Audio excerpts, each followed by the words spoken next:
Trump का H1B हथौड़ा, भारतीयों पर सबसे ज्यादा मार, दुश्मन वाली है दोस्ती कैसी। डोनाल्ड ट्रंप की ओर से H1B वीजा पर लागू की गई भारी फीस ने भारतीय कामकाजी वर्ग को हैरान कर दिया है। अब कंपनियों को कुशल विदेशी कर्मियों की नियुक्ति के लिए 90 लाख रुपए सालाना चुकाने होंगे। फैसला H1B वीजा कार्यक्रम को लगभग समाप्त कर सकता है। कारण यह है कि यह शुल्क औसत वेतन से भी ज्यादा है।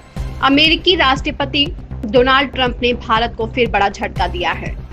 उन्होंने H1B वीजा पर $1 लाख की सालाना फीस लगाने का फैसला किया है। इससे भारतीय सबसे ज्यादा टेंशन में है। यह एनुअल फीस उन कंपनियों को देनी होगी जो तकनीकी रूप से कुशल विदेशी कर्मचारियों को अमेरिका में नौकरी के लिए बुलाते हैं। आंकड़े बताते हैं कि भारतीयों की चिंता क्यों जायज है।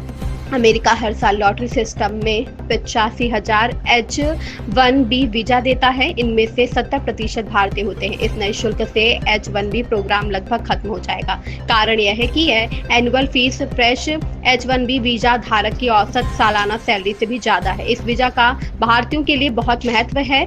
H1B वीजा होल्डर अपने परिवारों के साथ मिलकर अमेरिका में रहने वाले भारतीय अमेरिकियों की आबादी का 1/4 हिस्सा है। ट्रंप ने यह हथौड़ा ऐसे समय में मारा है जब बीते दिनों उन्होंने भारत के साथ अपने रिश्तों की लगातार दुहाई दी है। 17 सितंबर को प्रधानमंत्री नरेंद्र मोदी को जन्मदिन की बधाई देते हुए भी ट्रंप ने भारत और अमेरिका के रिश्तों का जिक्र किया था। दोनों देश एक द्विपक्षीय व्यापार समझौते पर भी चर्चा कर रहे हैं। अमेरिका में लगभग 3 लाख उच्च कुशल भारतीय कर्मचारी और उनमें से ज्यादातर टेक्नोलॉजी इंडस्ट्री में काम करते हैं। यह सभी H1B वीजा पर अमेरिका में हैं। भारतीयों के बाद चीनी नागरिकों को सबसे ज्यादा H1B वीजा मिलते हैं। उनकी संख्या 11 से 12% है। पहले H1B वीजा की फीस $215 थी, साथ ही $750 और लगते थे। कुछ मामलों में यह फीस $5,000 से भी ज्यादा हो जाती थी, लेकिन अब नई फीस 20 से 100 गुना ज्यादा है।